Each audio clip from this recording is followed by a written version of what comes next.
Welcome to Life List, a birding podcast.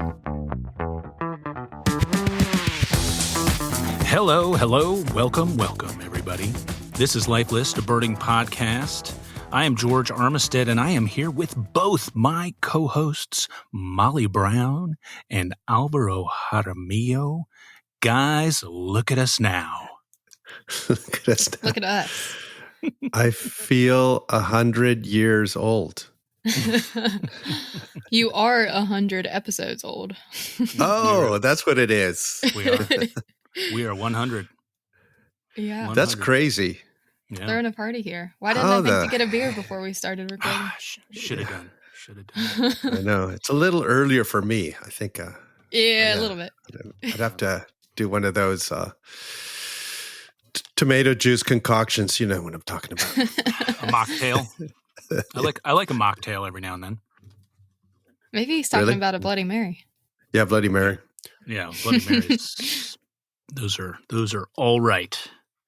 Just fine. Indeed. How come the Bloody Mary is like the drink that you can have earlier than all others? Like this is somebody came up with this, you know, or the mimosa is the other one. It's like, That's right. oh, Yeah. it's early, so we can have a mimosa. It's like, is that a rule? Is there like a something people know about? You know, I only had one waiting job in my life. I only waited tables one place, and it was the Edgartown Yacht Club in Martha's Vineyard, a pretty swanky spot. And I remember serving a lot of mimosas in particular, but some Bloody Marys, but a lot of mimosas. And I remember that I served Walter Cronkite a lot, actually. And I remember his wife liked the drinks in general, but the mimosas were something that I would bring back from her table when she was finished with them on regular occasion. But when I think of mimosas, that's what I think of, is that one waiting job. Because I've never really seen people drink them much outside of that. Yeah. So Bloody Marys, different story. So so when Walter Cronkite has dinner or lunch with his wife, does he just sit on one end of the table with a bunch of papers and go, "Well, honey, I have some news for you," you know, kind of thing? Or it's like, what or was he all relaxed? Or it's like, you know, it's like, or did he wear like a baseball cap, try not to look like Walter Cronkite, you know? No, it was like it was the place that they would come to relax. They were definitely pretty relaxed. They were pretty mellow. Yeah. They were just being themselves, really, is my recollection. It has been some time. And for the youngsters out there, back in the day, there were only about 3 or 4 people that did the news, you know, not like hundreds. And Walter Cronkite was about the most famous, I think. Yeah. You know, all those big events, you know, it'd be like, you know, news flash, whatever. Yeah, exactly. Like, probably, was he moon landing and like JFK and civil rights era stuff? I would think he was in there during those times. Yeah, I mean, I often see him on documentaries, right? Because they always have the little news flash on the documentary. It's always Walter Cronkite, or, you know. Right. Yeah, it's one of those things. Yeah. Interesting. Well, I have much more experience with Bloody Marys than I do with Walter Cronkite, actually. Less so with mimosas. Now, have you ever had a Bloody Caesar? Bloody Caesar? That is instead of, let's see, what is it? Instead of tomato juice, I think you use Clamato. Clamato instead of tomato juice. Yeah. Clamato. I think we've talked about that in the past, haven't we? In episode number 28. I don't know, but it's like, who invented this thing, you know? It is a questionable one, I would say. Yeah. Yeah. Cronkite. You ever thought that it sounds like a rock? Like, oh, is it? Yeah, this is the mineral Cronkite. Right. Yeah, the name doesn't help it out. Yeah, really. So, yeah. 100. Did you ever think we would A, get here, B, I mean, we didn't even have expectations. We're like, let's just do this thing. Yeah, we didn't know we'd make it to 20. Yeah, there was no plan, that's for sure. Yeah. Yeah, I mean, you're probably going to ask, like, what is our favorite episode and all that. One of my favorite episodes is on another podcast when Molly was being interviewed by Ed Pullen. And he said, I listened to you guys and I was wondering, what the heck is this? What are they doing? And then, Yep. on the first one, so we're like, yeah, well, we just sort of started talking. And we've kind of just done that, figuring some information would eventually leak out somewhere along the way. And I think it does sometimes. Yeah. Yeah. If you're new here, you don't have to go back to episode 1. Maybe start in the middle somewhere. We figured it out. Yeah. Still figuring it out, but much closer than we were at episode 1. That's for sure. Yeah, I think so. Definitely had to hit our stride a little bit. Do you know who our first guest was on the podcast? Oh, I think I do. Was it Dan Lane? No, I think it was Dan. Yeah. Yep, you're right.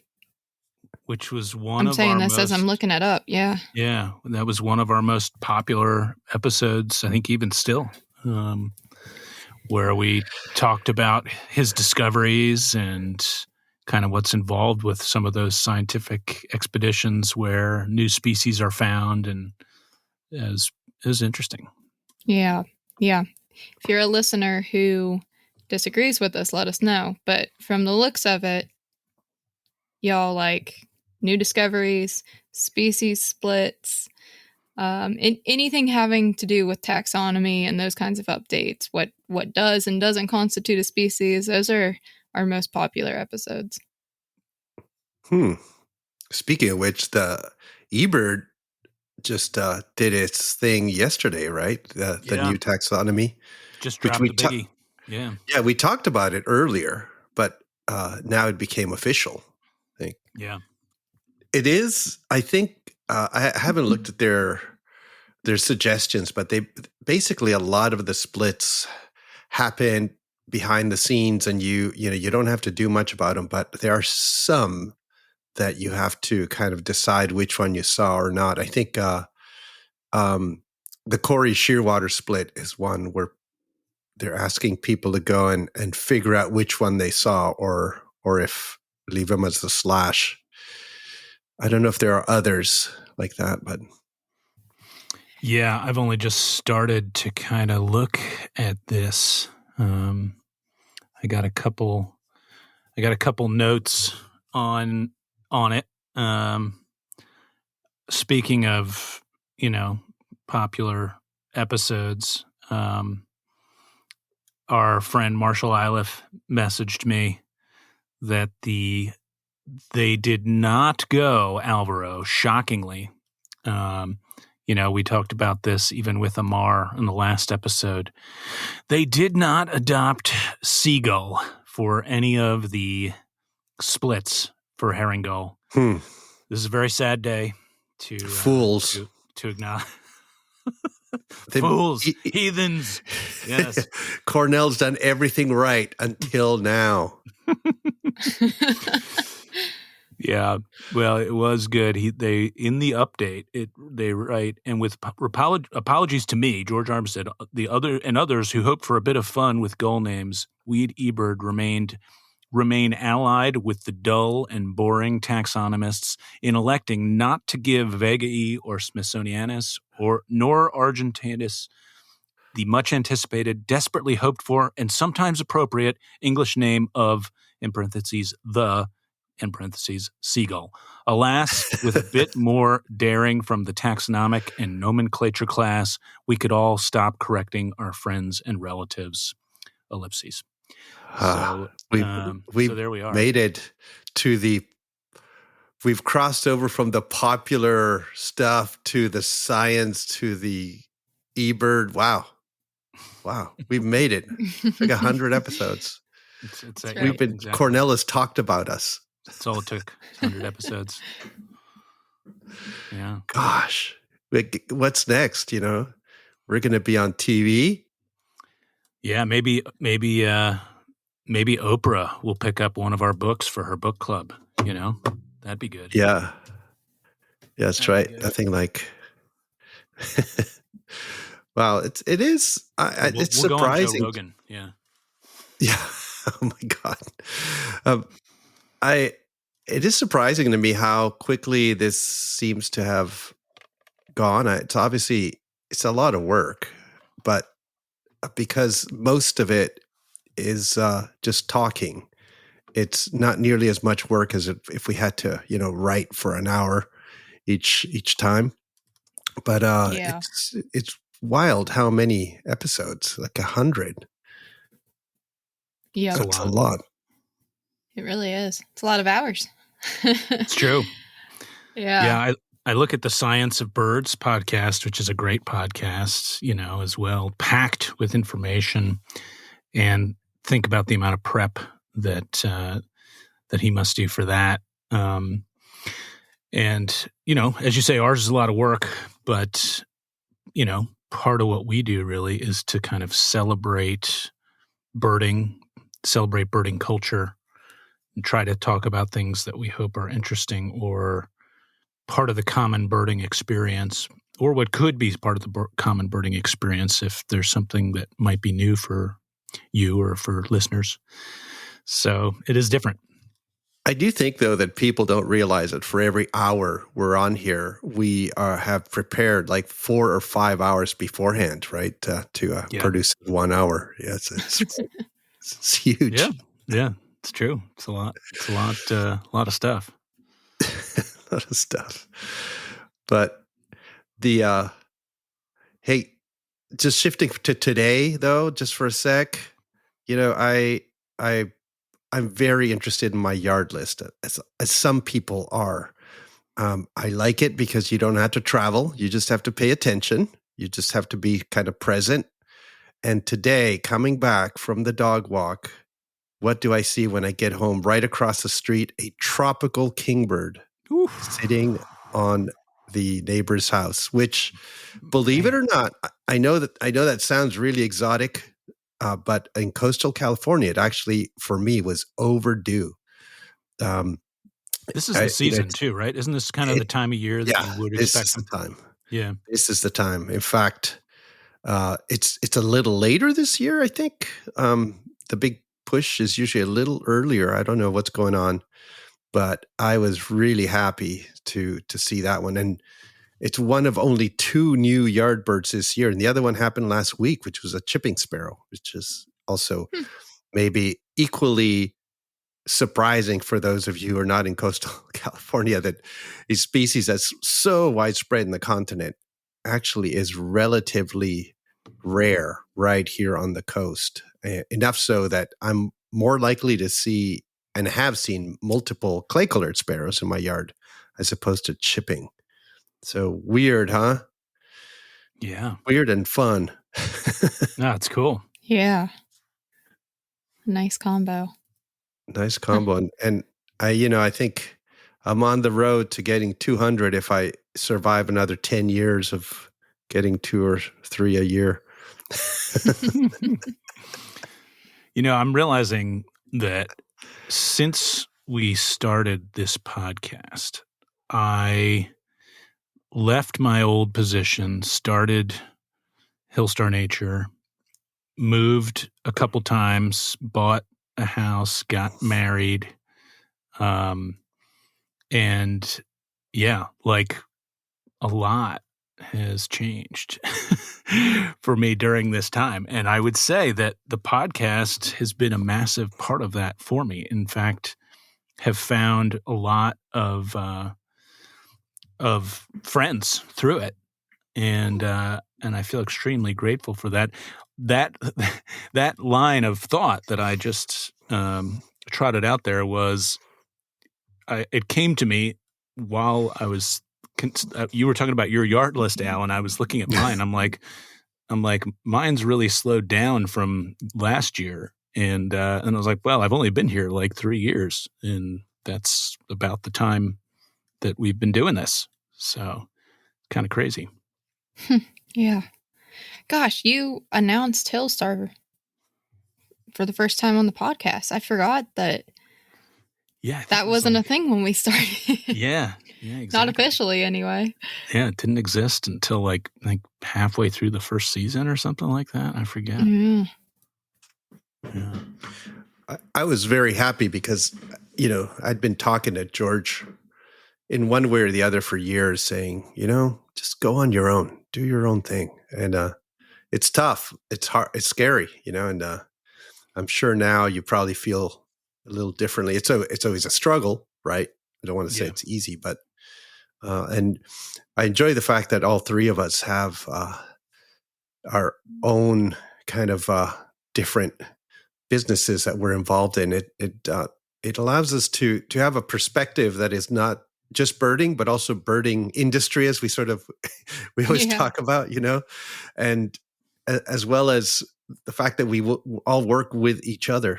It's a fun thing to have the podcast sort of one of the glues that solidifies all of that from community, hobby, work, business, the whole thing. So it's been cool. It's been great to be on the air with both of you. So Yeah, absolutely.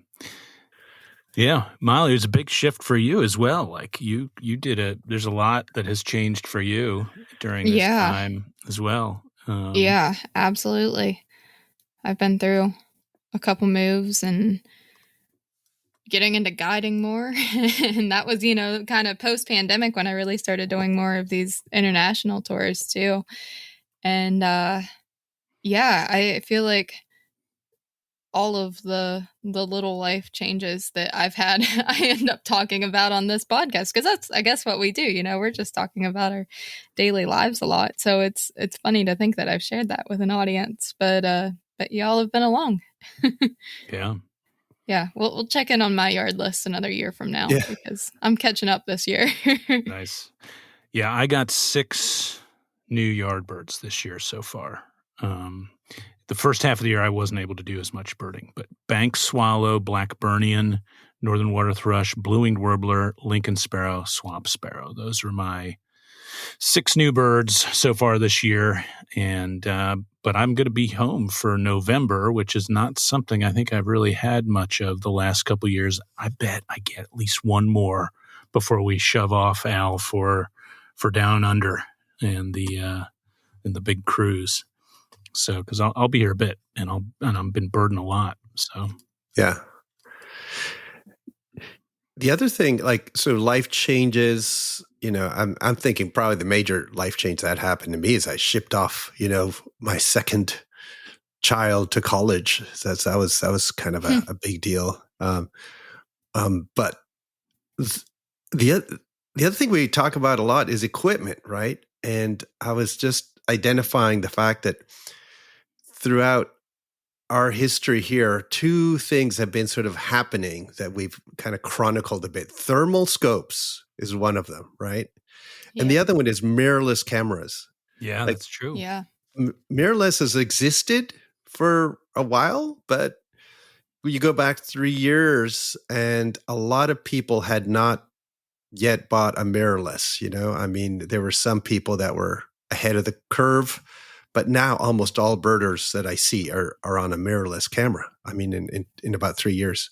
Yeah. So we kind of talked about both of those things, and they've influenced a lot of birding too. They are influencing the way we go out and see things or document things. And I was actually thinking about this yesterday because I was doing a raptor workshop for Birding Your Best Life, and that some of the stuff I was talking about is stuff you see on photographs. And I'm saying this is sort of part of birding now. It's like we're identifying birds in the field, but we're also identifying birds and seeing things in our photographs, and they're not always the same things. And I've kind of started to incorporate that. And before mirrorless, we didn't really have that quality to sort of work with for the most part, especially flyover birds, So it's kind of interesting how it's all kind of infiltrates into how we bird too. Yeah, it's true. Yeah. Well, not to mention when we started, travel was very limited Oh my a few God. years back, and we've kind of come out of that whole era of being restricted and staying home, and travel has changed in a lot of places that we go to or have been to. So we've chronicled a bit of that too. Yeah. Yeah, yep, definitely. And now you go on Facebook or what have you, Instagram, and you see people all over the world posting things, and to think that just a few years ago, nothing was happening. Yeah. It's pretty wild. Yeah, it is. Very different. Yeah. If I look back, I was trying to think, I was looking through our episodes, and as I think you guys were too a bit, and there's definitely some big themes that we go to, and I suspect these shall continue. Travel, obviously being one. Yard birding, gardening, and like weather and storms /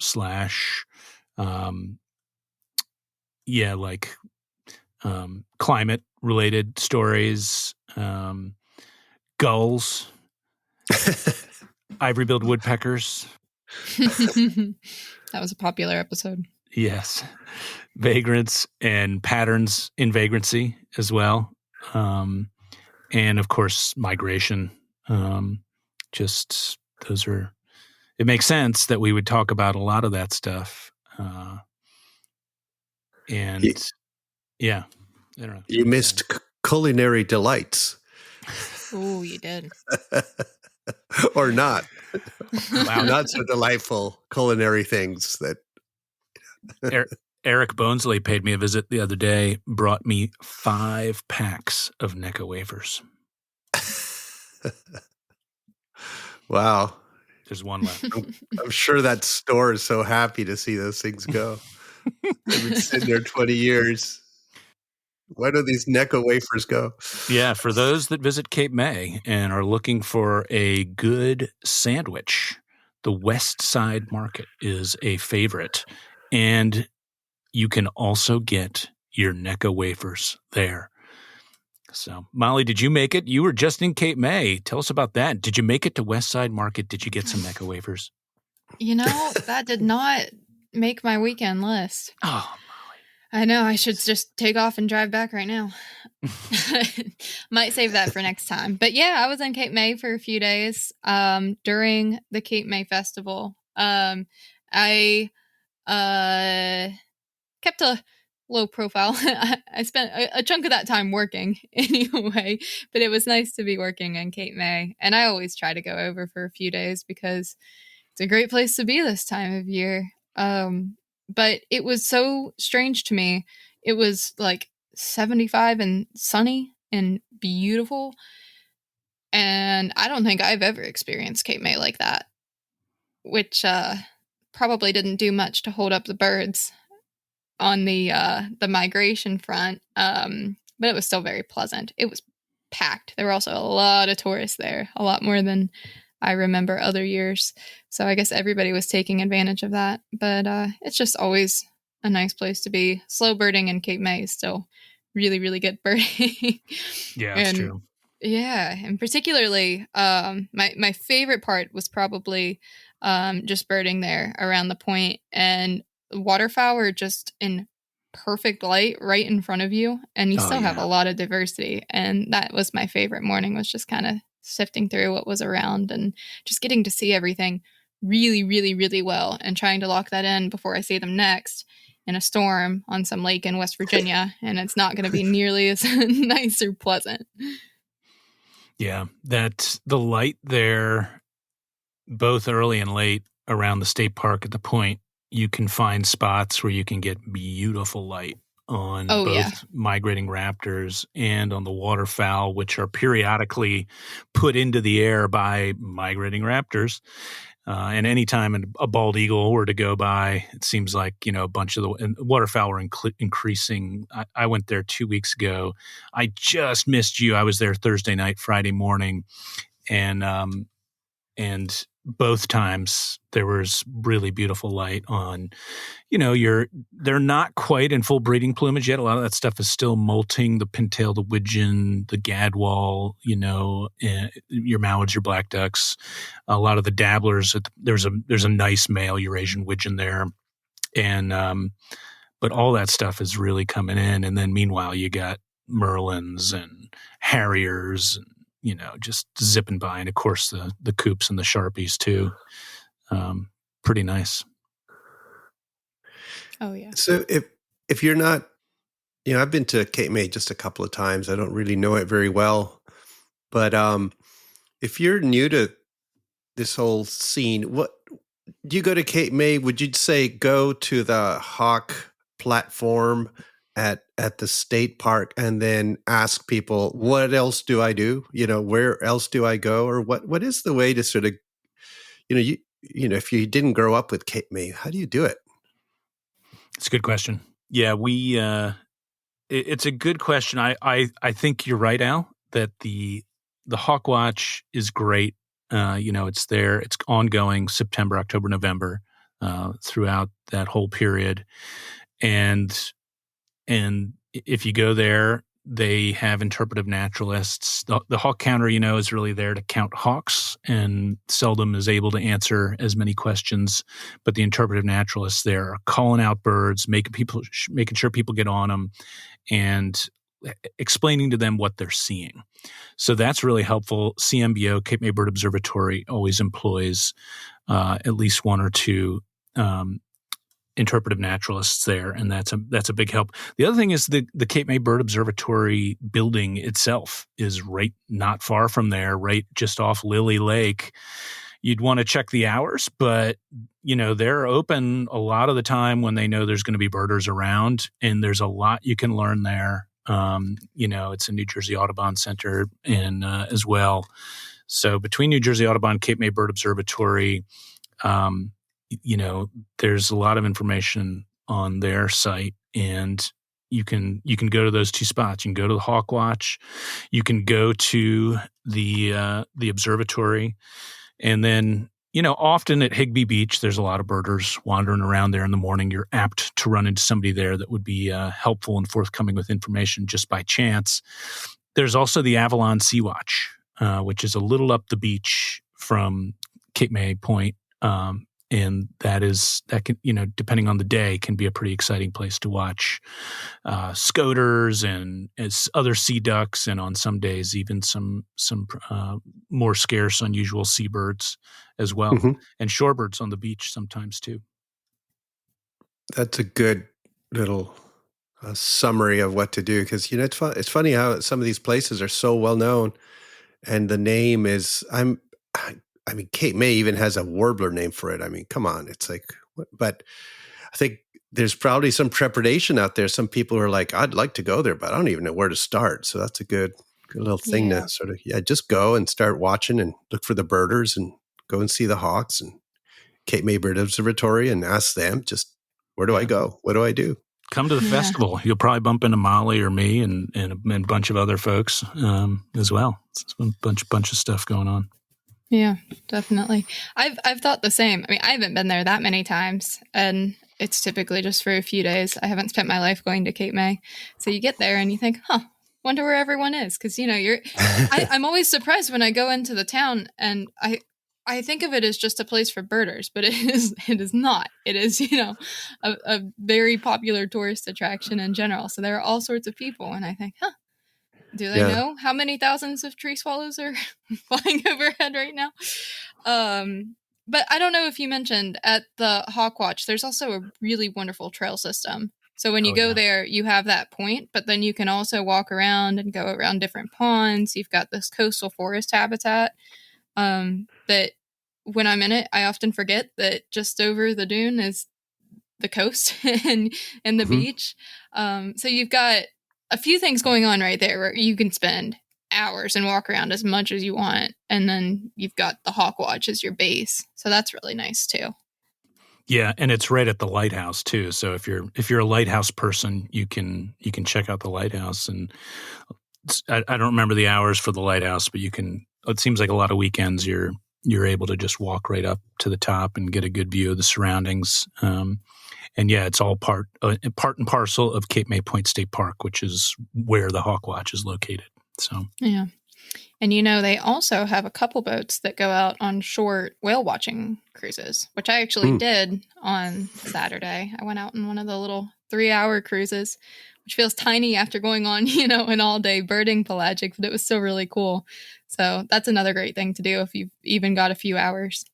they also have some back bay boat cruises you can do that are probably about the same length of time that go not out to sea, but just visit some of the barrier bays and marshy islands between the barrier beach and the mainland, where you can see, sort of what people often call southern herons, like tricoloreds and little blues and night herons, and also shorebirds often like marbled godwit and American oystercatcher, and sometimes even marsh sparrows as well. And those can be super satisfying boat trips to do as well.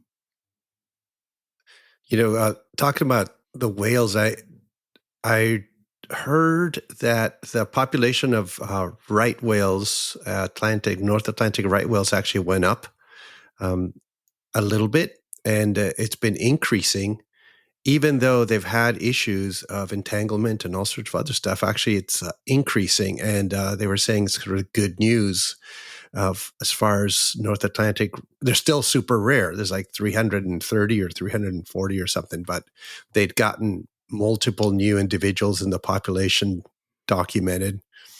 And the other weird thing from a West Coast whale perspective that I just learned about yesterday was we never see sperm whales out here on our pelagics. On average, the whale watchers who are professionally out there all the time on Monterey Bay will see them like once every 5 years. But they've been putting these microphones in the water that detect whale calls, and they find that sperm whales are actually really regular in Monterey Bay, but people just don't see them, but they're there. And they're spending so much time underwater that the chance of you seeing them, and probably a little further out than most of the whale watching boats, is super low. But the thought that you could be sampling a place all the time and never see something that is there is really mind-boggling to me. And a classic birder question, like, how many vagrants do we not see? How many things do we not find? And this is actual data of something huge, a whale, that we're not finding. And I thought that was pretty cool from a nature watcher perspective. Yeah, it looks like, Al, I looked it up. It looks like the population has gone up by at least 14. So it went from 358 in 2020 to 372 last year. Of right whales. Yeah, northern right whales. Are you looking, how do they detect that? Are they just seeing an individual that they haven't identified before, or are they actually monitoring pregnancies somehow? It says the estimate is a product of a collaboration between New England's Aquarium, Anderson Cabot Center for Ocean Life, and the U.S. NOAA, National Oceanographic and Atmospheric Administration, and includes a margin of error of 12. So, yeah. It's probably like a mark recapture in the sense of they're not actually marking them, but whenever you see a known individual, you can use mark recapture type statistics. So the years you don't see something, it may be gone, or it may just be undetected, and you can calculate that based on previous detections. So, and sort of make an inference of what the total population is based on the animals that are known and all that, I think. So interesting, though. Huh? Yeah. Yeah, it is.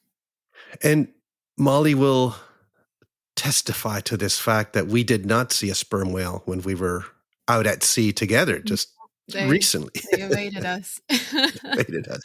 But we did have a humpback whale show, and that was pretty cool. Yeah. With the captain going nuts. captain didn't say anything for most of the trip, and it was like, whoa, look at this one. Oh my God. He was on the PA just going nuts. Yeah. Enjoying the whale jumping around. Well, what was the scene? The captain has surely seen humpback whales before. What happened there? I don't know. I think he had, we had a good day of birding, but there hadn't been a time where, we all screamed out. I mean, maybe we did. And it was, yeah, I think this is the case. Maybe it was one of those things where people are calling things out and we're seeing a great variety. Sort of steady. It was steady, and there weren't these pulses of some excitement thing, or just like, stop the boat. Oh my God, what is that? And I think when this whale started breaching, he sort of said, well, there's a whale breaching over here at 10 o'clock. Let's go check it out. And, it may do it again. And then it did it again. And he goes, oh, we're getting closer. It may do it again. It did it again. And then he just built up, and he was like, look at this thing. It's just going over and over again, jumping around. It's just, he got really excited. And he's seen that before, but it's cool to see that somebody who has is still super excited by it. Yeah, that's awesome. Totally. Molly got some good photos of that too. Yeah. Well, it really, I don't know how many times it breached, but yeah. Sorry, there's a puppy crying because we're good about going outside now. We're about to find out how long he can hold it. Yeah.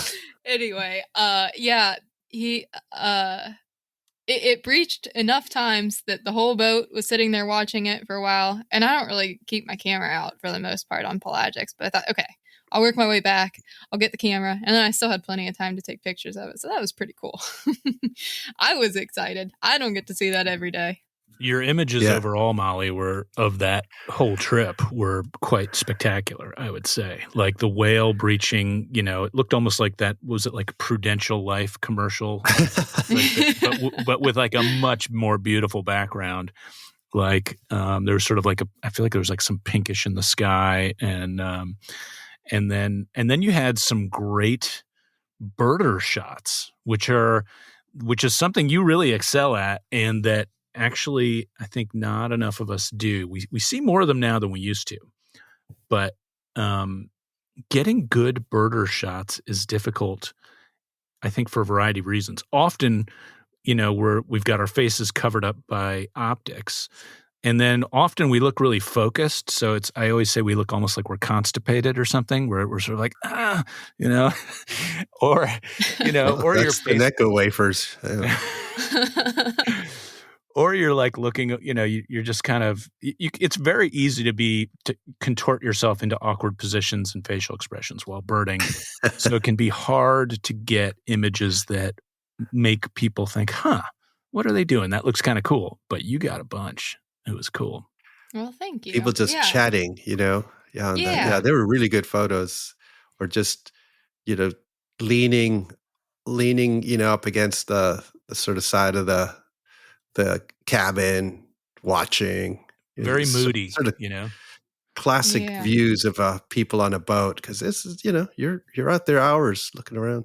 Did you, I probably, if I did ask you, I forgot, but did you get any lifers? Oh, yes.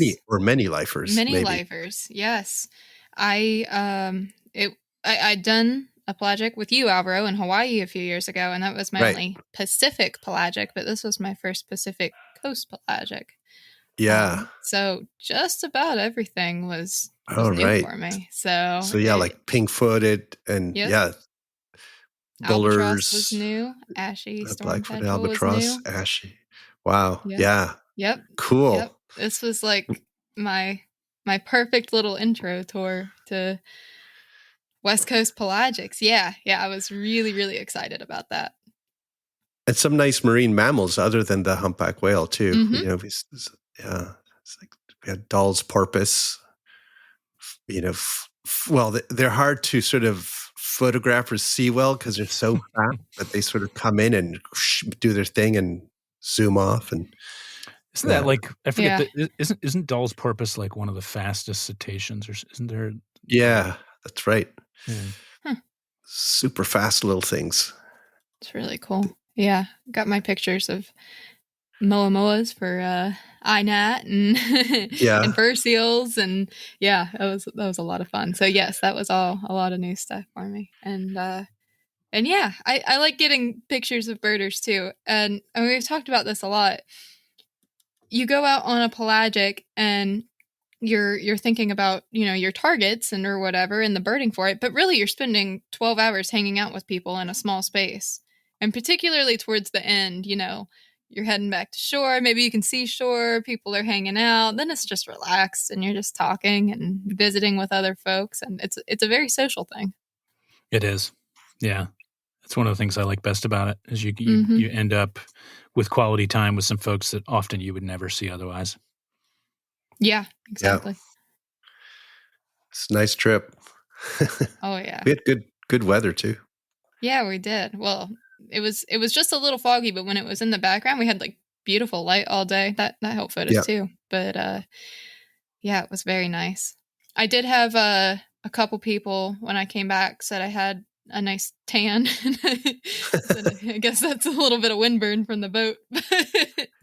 Yeah, that does happen. Was just but fine. you were in the interior too, right? Where it was warm and sunny, right? In the mountains, right? In California. Yes. Yep. Spent some time, looped through the Sierra and through Bishop on the way. I flew into LA and spent a couple days coming up. So yeah, got a little bit of that. So maybe I guess thinking again about our 100th episode, what are there any favorite or, I don't know, impactful episodes that come to mind for either one of you?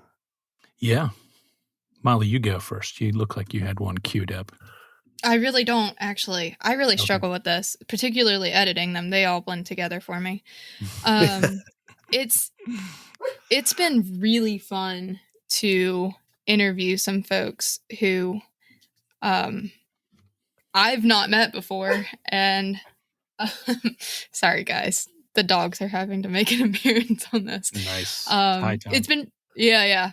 But yeah, folks that I haven't actually got to connect with in birding. I think a lot of times, you see the names that are on field guides or that you've seen in publications or other places, and you don't get to have conversations with them. But we have a lot.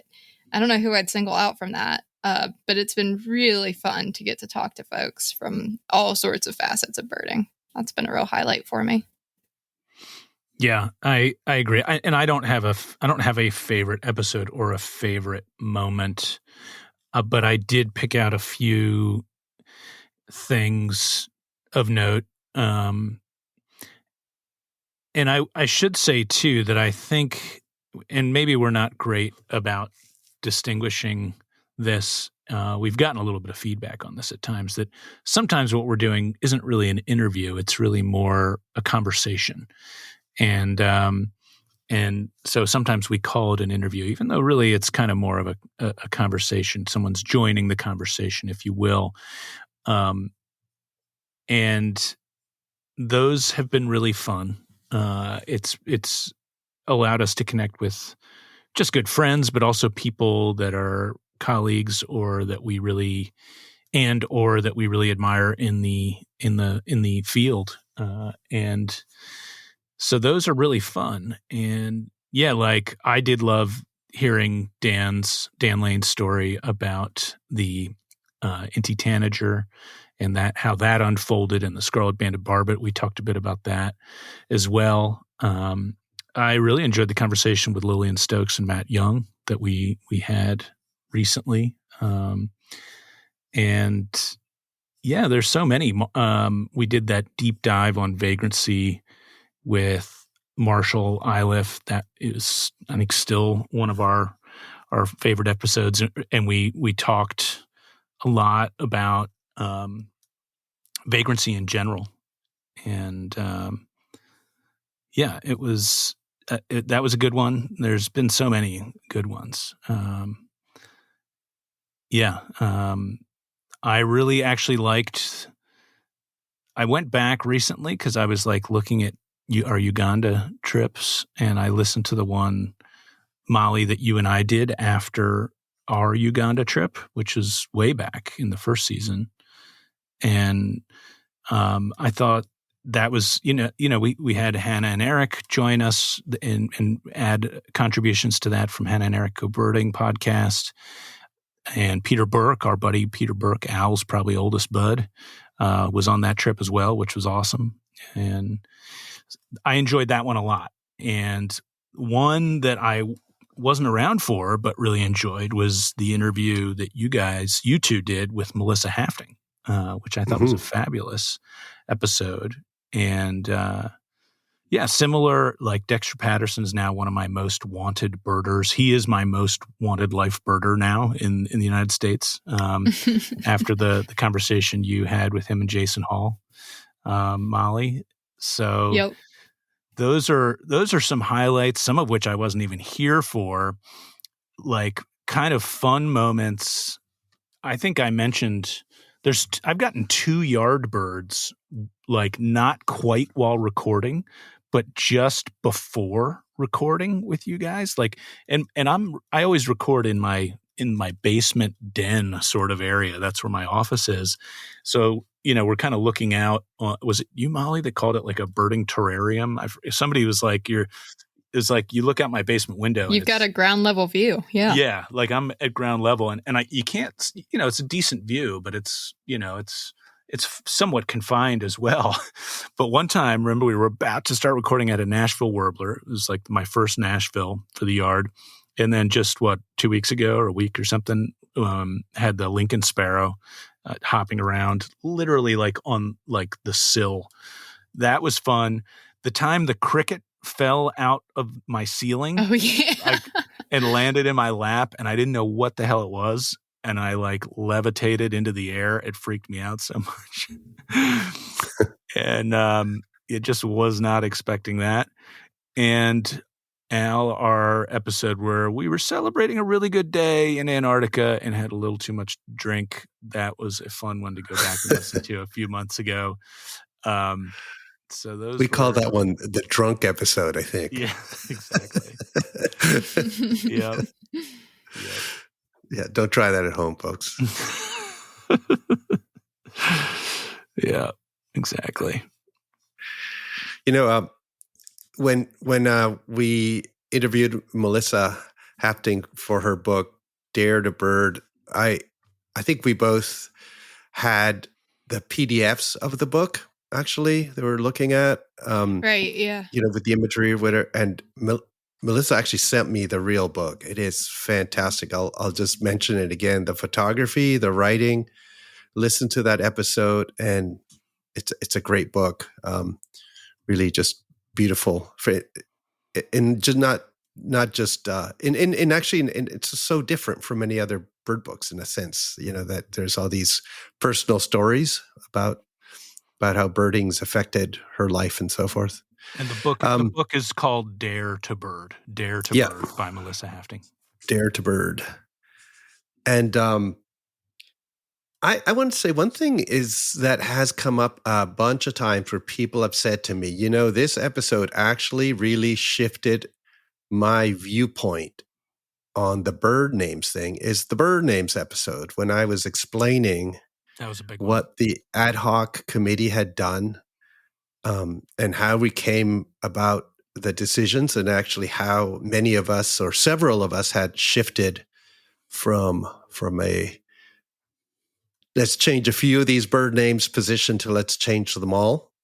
And you all can listen to that if you're interested. But I've had a lot of people actually say that conversation actually allowed them to see what it was all about in the back, and convince them that was probably a good decision. And so to think that now the AOS, has sort of as a group has really sort of the membership is really on board now, as they've discussed this more thoroughly, and it's even gathering steam. I just think, that was a cool who knew that conversation was going to have any impact at all? But I think it did. And I completely different impact and important conversation was ours with Tom Johnson, that I feel like we didn't know that we were going to lose Tom when we recorded that. And we were just having Tom chat and be Tom. Yeah. And later we were able to sort of show that, or, put it out there for people so that they could also get a sense for what Tom was like as a person, and that he was, truly, if you didn't even know anything about his birding skills and photography, the fact that he was just a super nice guy kind of comes through. And who knew that was going to be such an important conversation too? Like, we had no idea at the time. And now I sort of cherish that and it was a special, right? And so you kind of hindsight, you start looking at all these things we've done here, and some of them have been silly, and some of them have been actually really impactful in one way or the other. So, yeah, I like that Tom told the story of the prothonotary warbler on that pelagic trip off Mass, which was one of the stories that is really going to, basically he was asleep, and he basically dreamed that he was hearing a prothonotary warbler. And, they're a couple hundred miles off Massachusetts. I'm butchering some of these details, no doubt. Will be butchered myself for that very thing, but it was like, so, it was clearly a big highlight for Tom, and for those that were on that pelagic trip with him, was kind of like part of the legend of Tom. So to have him tell it himself was pretty cool. Yeah. And it was great to even, the other thing too is we've been able to talk to icons. You mentioned Lydian Stokes, but Ken Kaufman, and talk about his book, his most recent book too, and looking forward to talking to more people as we develop. What is it, season 25 or whatever? What are we on? I think that's right. Yeah, something like that. Take a 2 off or whatever. We should start using Roman numerals for our seasons. Yeah. Given more gravitas. Mm-hmm. There we go. That's what we need. Yeah. I don't know if we can take any credit for this, but I think, George, you first mentioned your life birders that you wanted to get maybe at the beginning of this year. And I've heard folks throughout the year multiple times say, "Oh, this is a life birder for me," or, you're a new life birder. And I don't know, maybe we had something to do with that phrase catching on, but I'm hearing it more these days. And I heard it here first. Oh, that would be a good one if so. I do like with the way things are now, you hear about people more and more, and somebody think, geez, that sounds like an interesting person I'd like to meet. So I think that's part of the fun of birding right there.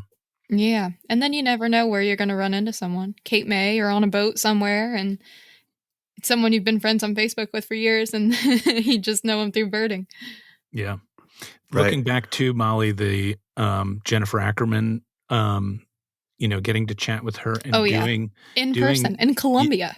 In Colombia, and we had just done our first ever kind of life list, first and only to this point, kind of life list trip.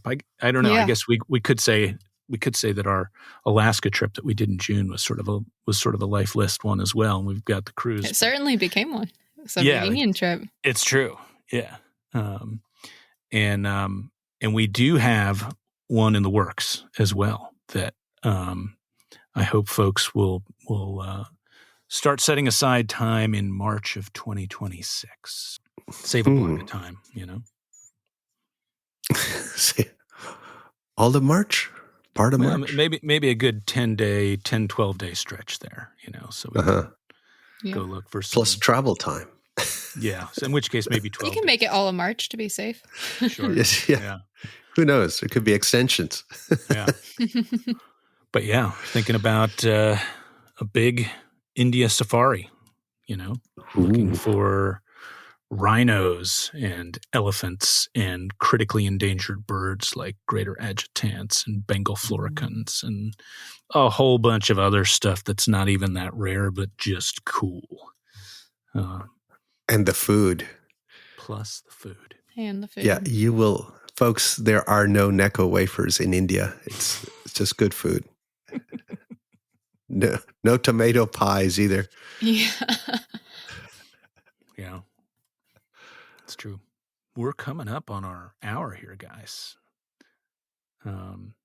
For old 100 here. Al, you're shoving off pretty soon for a little stretch here. Yep. Going to Tucson and then going to Chile. So from one desert to another.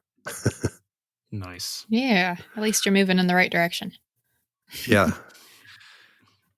And I'll report back on the Chile trip because it's a brand new itinerary. So it's going to be different than anything I've done before. So that's going to be cool. Yeah. Yeah, we haven't even touched on the fact that anytime any of us are traveling anywhere, we talk about it on the podcast. So we have covered, I don't know how many countries, but a good little chunk of the world on here. Yeah. Yeah. That's always great to hear. Yeah. And speaking of which, too, everybody, Alvaro's Adventures, spring in Japan. We just filled our winter Japan trip, but spring in Japan, migrants, islands, seabirds, all those good stuff, and all those breeding thrushes and warblers and buntings and all these fun Japanese things that's happening in May. And also, folks, we have a Spain trip coming up in spring too that has some, I think, 2 or 4 spots open still. So thinking of international travel, and I know you got to go, Molly, but what are you up to, or what do you got going on? Oh yeah, I've got just a couple more weeks at home before I hit the road again for the winter and have a lot of trips coming up. And I've also penciled in all of Hillstar's winter pelagics that I'll be around for. So that schedule is up. And what do they start on? December 30th, I think? Yeah, it's December 30th, first winter one. Yep. Yeah, I'm ready for more of those. So yeah, just getting ready to take off for the winter. But for now, I'm hunkered down here a little bit longer. Nice. Yeah. How about you, George? Yeah, I am around and enjoying spring migration and working on Hillstar stuff until we blast off for this cruise. I love especially late autumn here, so I'm really glad to be around for this. Have some birding planned on my own, some birding planned with some friends. Travel-wise, yeah, most of my trips are ready to rock for the early part of the year. I do have one spot left on this ADAC trip, midway out, the Aleutians. There's one spot left for that in May.